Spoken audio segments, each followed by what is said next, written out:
And we are live. Hi, good evening, everyone. Welcome to Level Up Live. I am your host, Dr. Sharita Gaskins-Tillett. Welcome. I am just going to allow a few minutes for others to come in. If you're joining us live, please say hi in the comments. Feel free to ask your questions there. If you're watching the replay, hashtag replay. Also ask your questions, and I will be sure to get them to our wonderful guest. So I'm so excited to have a friend, a friend Yes. on tonight, Dr. Sarah Merritt. I'm going to read her bio for you guys. Okay. So Dr. Sarah earned her medical degree at the University of Alabama in Birmingham. After residency in anesthesiology at the University of North Carolina at Chapel Hill, she elected to pursue fellowship training in pain management at the Johns Hopkins Hospital. Her practice includes not only needle-based procedures such as epidurals, radiofrequency, and ultrasound-guided injections, but also medical management of acute and chronic pain. She is one of the handful of physicians ABMS board certified in three specialties: anesthesiology, pain medicine, and addiction medicine. Currently, Dr. Merritt is active as a volunteer in the medical community in addition to her medical practice. She was appointed by the Maryland Department of Health and Mental Hygiene as a member of the Technical Access Committee for the Maryland State Prescription Drug Monitoring Program. She has served as co-chairperson of the Legislative Council for MedChi, the Maryland State Medical Society.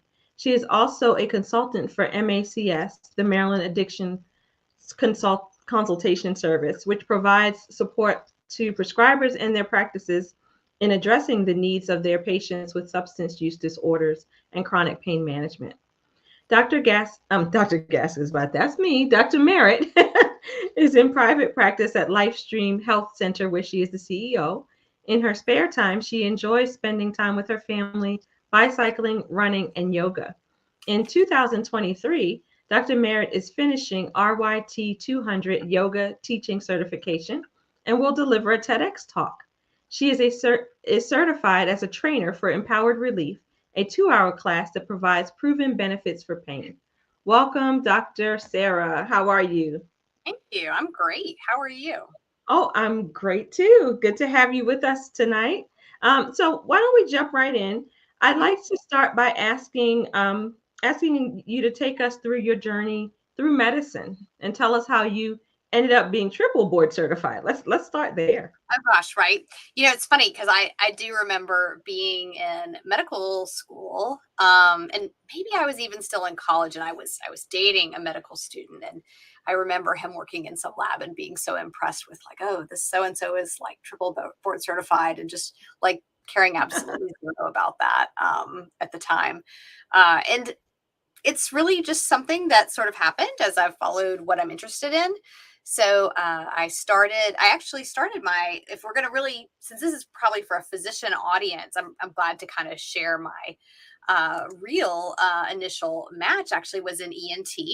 And I matched out of med school into ENT and then discovered that I did not love surgery, despite the fact that my class was the first of the 80-hour work week. And my institution was doing a good job really trying to comply with the rules and making things as adjusted as possible. But just it wasn't for me. I didn't love it. I wasn't feeling at home. And, now we would call this burnout, but no one was talking about burnout No, then. they weren't. That was just not a thing. It was just, oh, this is terrible. I should probably not do it at least. I did have But that. but at least at In the least you made that early, decision, right? Yeah. So yeah, how much time did you do in ENT? a year. I did a surgical internship, and I really didn't get into like the past the internship. And I think really it was um, just kind of seeing the future. Yes, it would have maybe gotten a little better than intern year, getting into the department, but I really couldn't see that that was a real solution. And I did have conversations in that time with friends or acquaintances in the hospital who had made that switch to anesthesia. There was one woman who had made that switch a couple of years before me that I spent some time with, calling, mentoring, et cetera. Really, probably two women in at UNC at that point that I knew that had made switches from surgery to anesthesia or another specialty, and took some mentorship from them. So that was really kind of my journey. And I really think that was like February of that year, right? And so doctor school year starts July 1st. And, by February, I was having those conversations. And I feel like it was probably May or June, that I told the chairman, hey, I want to switch. And I was able to just have conversations with the chair of anesthesia and just kind of make a lateral move. I didn't have to leave town. I didn't have to go to another hospital. I was able to just think the surgical program I was in and get into anesthesia. That's fortunate. Yeah, I was really, for sure. And I think, gosh, I get like ASA, American Society of Anesthesia newsletters and things, and they're, the match of anesthesia is so hot right now. Right. It was hot then too, but I think like a lot of things, there is movement in residency programs. And so sometimes even before there is a spot that's opened up. And frankly, I opened up an ENT spot for someone who wanted it, who came from another program and was thrilled to get my spot. So, there were positives, I think, that came of it. Okay. So now that's one that's one board certification. Anesthesia. one down to the go. And so then when I got in anesthesia, I had this great mentor, this woman named Pam Vick. And she was like, well, you don't know it now, but you want to be a pain doctor. And so she helped me see the nice things about being a pain doctor that can include, more of a regular daytime schedule versus the up all night, on call anesthesiologists, which, bless them. We love them. We need them. But that wasn't really for me. I didn't think. And so, so I did, got exposed to pain medicine and really was very just curious about it. I had interest in, the way the medications worked and the different nerve blocks and things. And it's a procedural specialty where, in addition to managing medications, we do injections for acute and chronic pain. And so that was something that had appealed to me. Even about ENT really was kind of this idea of, well, like a partial surgical or, procedural specialty, maybe not, I'm not exactly I don't know that I'd say I'm a surgeon in the sense of like doing open surgery, but there is a procedural component, and that keeps it really interesting and fresh for me. Yeah. Thinking about how those skills and those procedures that I know how to do can help our patients. And so then I really went straight from my anesthesia training into pain fellowship. And that was really how I got to Baltimore in the Maryland area where, because I matched into pain fellowship at Johns Hopkins. And I had great mentorship there, wonderful folks that, taught me. And then, and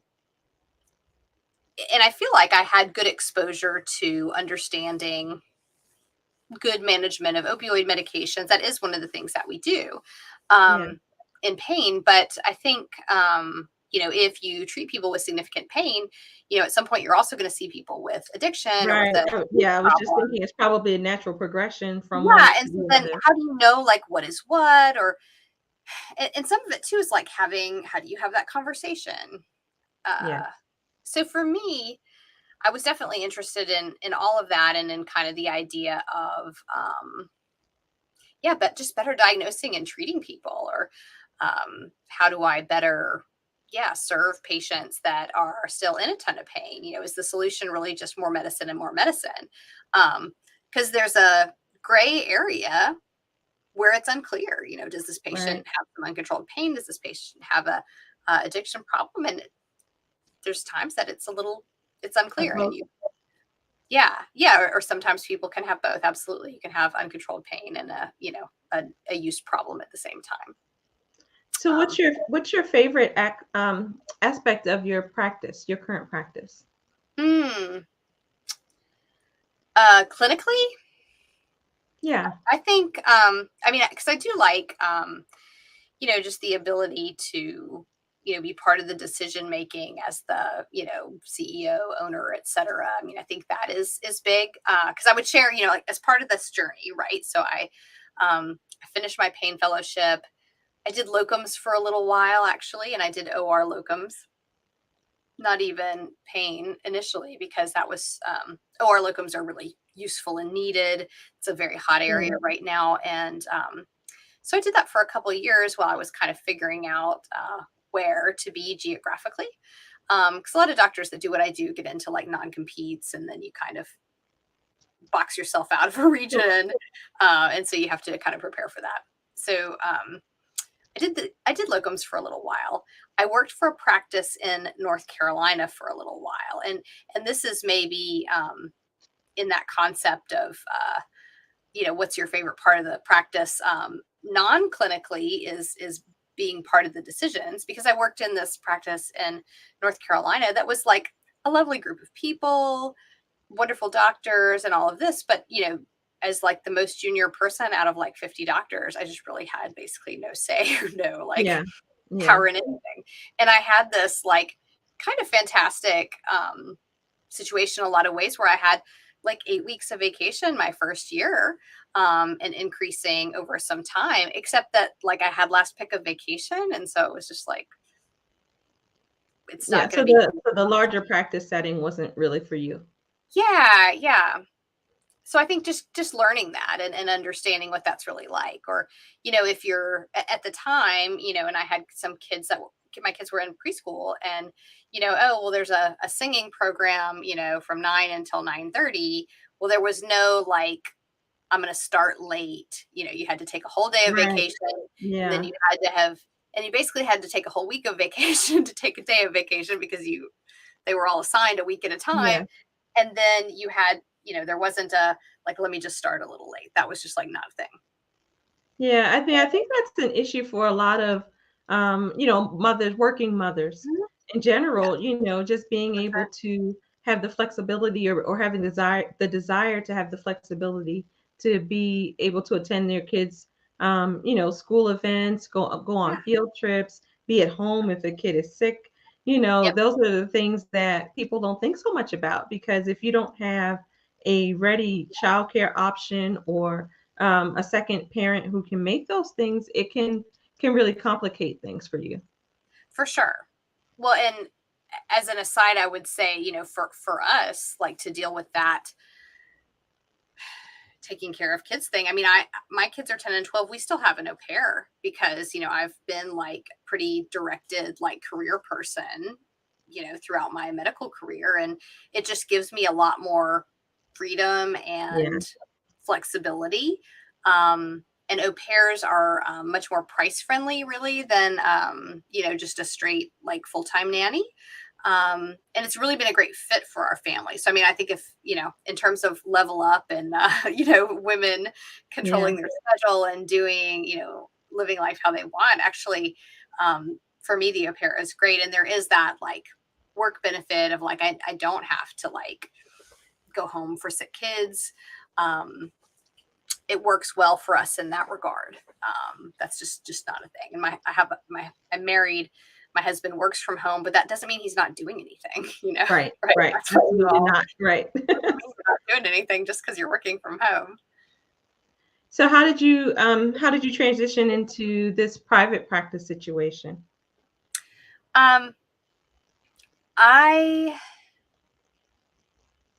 There was an ad, really, when I was looking to relocate. We had been in North Carolina for some years, and the job was like, my job was actually okay. I could have stayed in that job for sure, but really it was my husband's job that was the one that really required a change, like super required a change. He had taken a pay cut, and it was supposed to get better, and it didn't. And so he had taken a pay cut to get down there.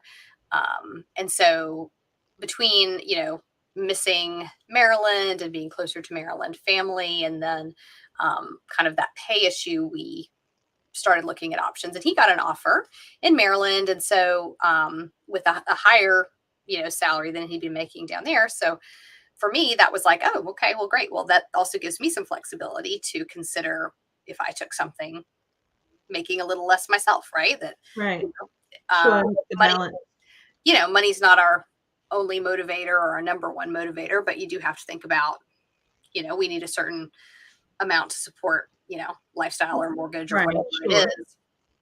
It just gave us a little more flexibility at that moment to be like, well, I could, not be earning the most money as possible and it would be okay. And that was kind of what we did. So there was an ad, actually, the doctor that owned my current practice was living at the time and he passed, but it's like a whole story. But he had an ad out kind of looking for someone to come in and take over the practice. And Okay. I responded to that. I was interested. We had conversations and I was, kind of ready to make plans and come down.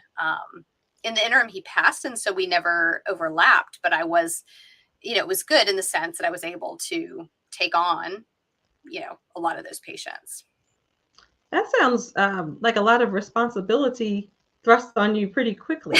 To go from Mhm. being in a group practice with, you said, 50 doctors Yeah. to then ended up being the principal person in the practice, somewhat unexpectedly. What was that like? Yeah, that's an interesting point.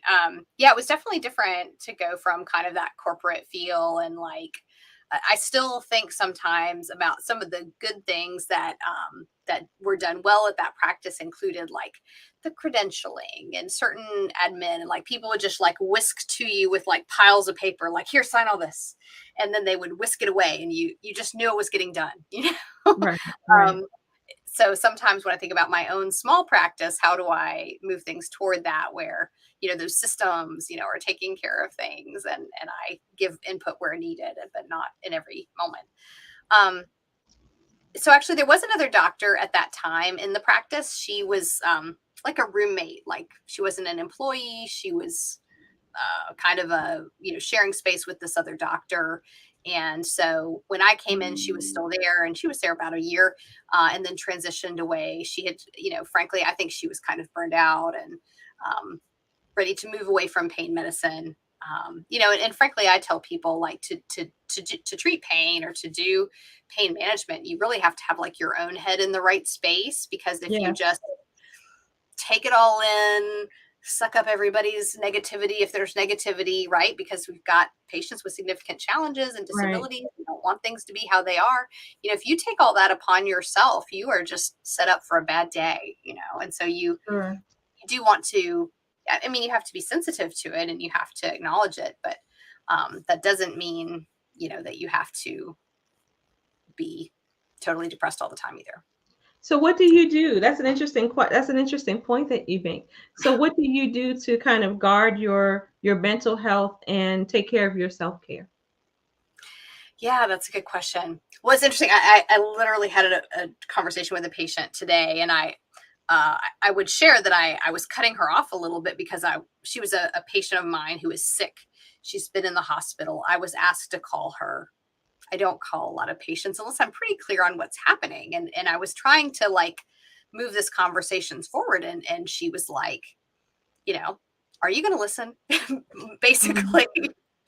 um, and so, I would say I don't do it perfectly all the time for sure, because, I kind of had this interaction and ultimately like when this is someone I've known I've probably been treating her for 7 years. I mean, I've known her for a while.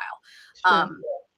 Once I was, once she kind of, I let her know how I needed her to get to the point and she did. And I came to understand, oh, wow, there's a story here that I need to hear. And there Okay. was, but it just took us a minute to all get to it. But yeah, how do I manage my self-care was really your question. Some of it I think is just having your head in the right space. As I've said, like, I think, I had a pain mentor actually share with me the way they thought of it was like an attached detachment that like, Okay. and it's really like having boundaries, right? Like, I care about you. Here's what me caring about you is going to look like. I'm going to take good care of you medically. I'm going to order XYZ. I'm going to acknowledge your complaints, et cetera, et cetera. But there's also a boundary, because, they're the patient. I'm a separate person. I don't have to like necessarily take it on as some kind of martyrdom. That's not my function. And frankly, it's not healthy, right? If I can't, Right. it's not healthy or good at all. And I would say in a lot of my patient interactions, I focus on like, well, here's what I can do for you today. And kind of have those discussions and like just really talking and really with that really kind of positive language around, here's what we can do. Here's what I think is most appropriate right now. And get a lot of, I find that I get a lot of buy-in that way. And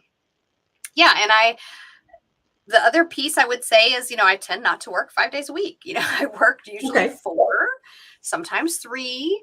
And that's also a luxury of being a practice owner. Yeah. Could I make more money? Yes. If I would see patients, 30 patients a day, 4 or 5 days a week, that would be probably beneficial financially, but it's all about that balance, I think. Yeah, absolutely. Yeah. I would imagine, especially as a mother, Yeah. you don't want to work so much that whenever you are with your kids, you're exhausted, right? Totally. Yeah. And for just longevity in medicine, I think too, because I do kind of recognize that. That, right. If you burn out, then potentially you could be done, right? You might just Right. not want to Sure. practice clinically anymore. And there are other things to do in medicine, of course, but right now I do enjoy my clinical work. I do enjoy my clinical practice, and I don't have plans to do anything vastly different.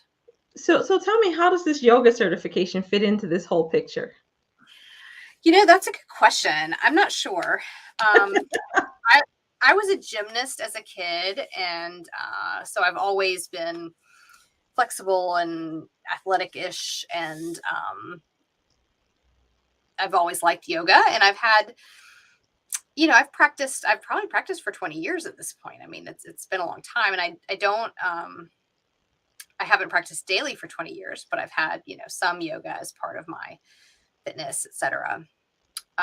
It's something I've thought about for many years, and a great class feels really wonderful on the body and the mind. I think that I might move toward being able to offer some maybe restorative classes to my patients, Okay. things with minimal movement, but some. Sure. To be able to do things that are safe. What I like to do yoga wise is, intermediate or advanced in nature, but not everybody needs to do that. Right. It's not a Right. good idea necessarily even. Okay, so it sounds like you might have some interest in some complementary therapies to treat pain in addition to, the medical aspect. Is that accurate?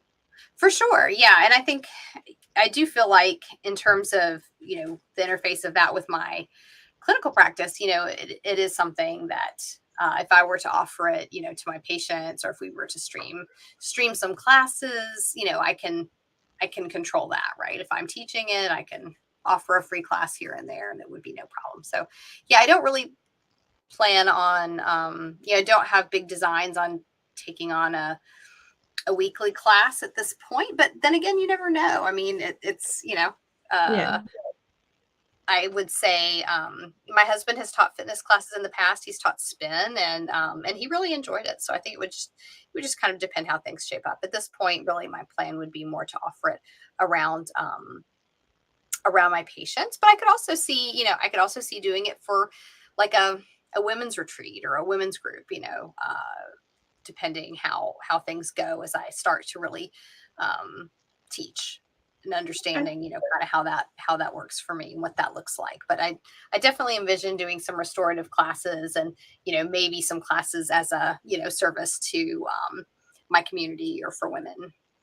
Okay. So now tell us about empowering relief. What's that like? What's that all about? Yeah, so it's a class that it's a certification. There's a certification to teach a class called Empowered Relief. It is offered through Stanford University.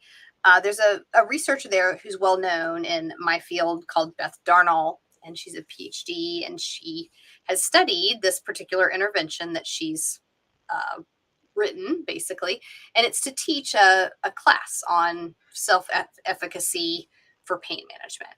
And so the idea is if you could teach certain skills, certain thinking, certain framework, that people might do a better job managing their own pain, which makes some sense, right? Um, and so in her studies, she's been able to show that this class, this intervention, which is teaching a specific, 2-hour curriculum, is associated with, some better outcomes, better pain, better efficacy around pain. So I think that's really interesting to me also, just to be able to think about offering that to my patients. Well, what kind of things are included? What are they teaching them to do? Well, I haven't done it yet. So Oh, you haven't done it yet? Oh, I'm sorry. I thought you okay. had. It's in May. Yeah. Okay, I was curious. I didn't, as to what they were using to help. Yeah. Are there any other kind of complementary therapies that you're doing? Yeah, and I can send you the papers on empowered relief, but it kind of just talks about, basically it's a 2-hour class that you teach, and you Sure. have to be, get the certification to teach the class. Are there other complementary therapies? Certainly a lot of it, like, we just refer out for, frankly, right? Like, the problem, if this, as an audience of doctors, a lot of us know the system has a lot of problems. There are, complementary and alternative treatments that may be effective, but a lot of them are not accessible Yes. due By to insurance or practitioners or insurance or whatever it is. That's right. So certainly acupuncture would be one that we refer out for, and that insurance is covering more of now. That's kind of worth noting. Medicare actually has updated their criteria. And so for Medicare patients, actually acupuncture for low back pain, it's not acupuncture for just anything, but acupuncture for low back pain is actually approved now. And so that's exciting. And for a lot of people, that's an option.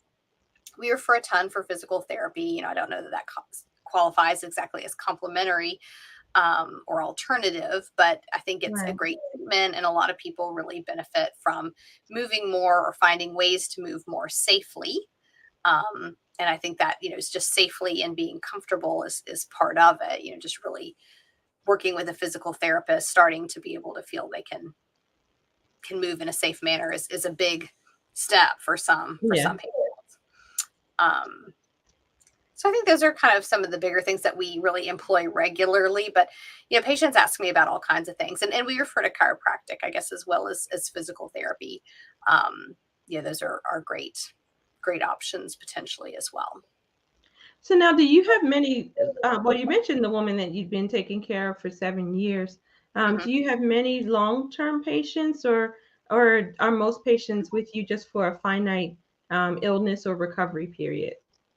Yeah, I'd say that we get some of both. And because I've been in this practice now for, 7 years or so, I'm also in a place where I'll have a consult. Recently this month I had a consult with somebody that I'd seen 3 or 4 years prior. He's like 82 years old and has this bad sciatica radiculopathy. He's interested in an injection. And, oh yeah, I saw him, 4 years ago for his knee arthritis.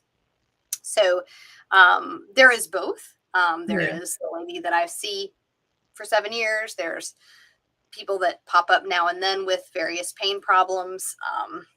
And then there are people that we might, work through a problem or a diagnosis that, that happens as well. I think the simpler pain management stuff, frankly, we end up just not even seeing, right? Like, we do have some patients we'll see like after a car accident for a period of time, and then they improve.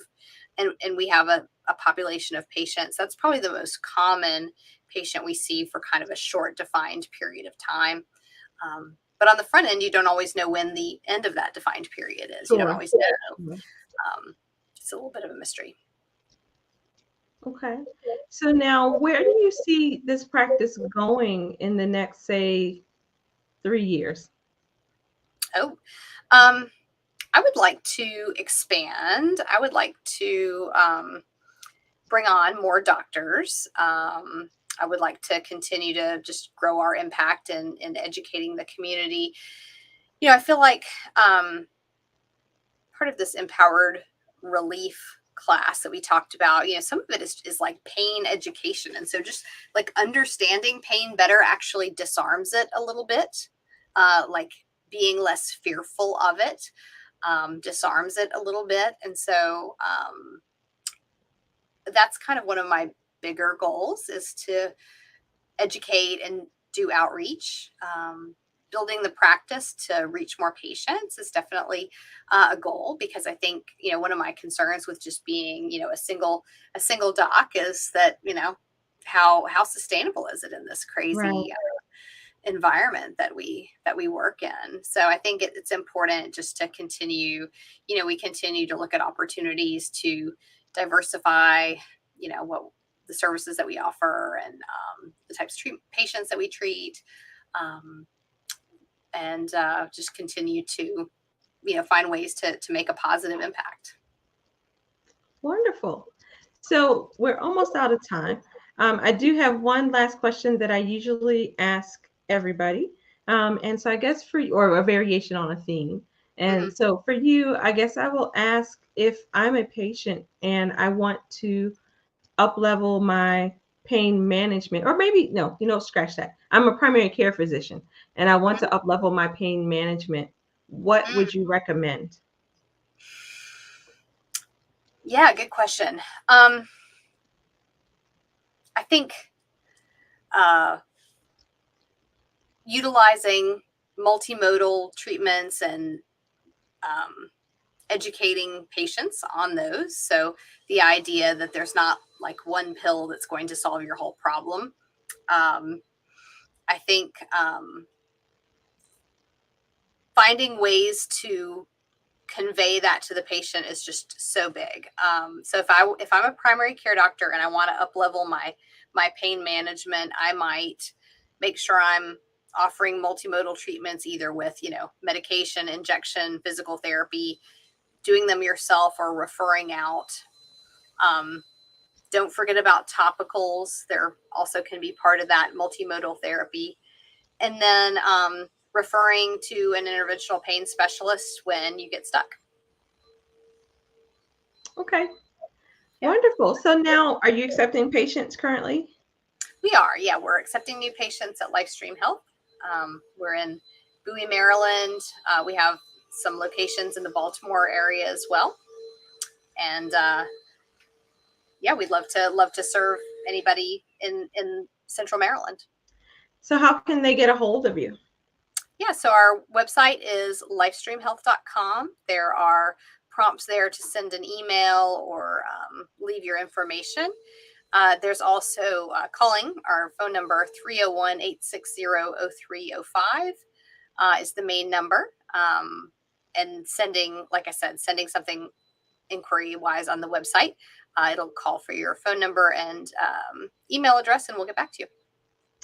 Wonderful. So if you're in the market for a pain doctor, see Dr. Merritt. Thank you so much. Yeah, glad to help. Well, thank you so much for joining us this evening. If you all have questions, like I said, feel free to leave them in the chat. I will definitely pass them on, and we will see you all next week. Take care. Awesome.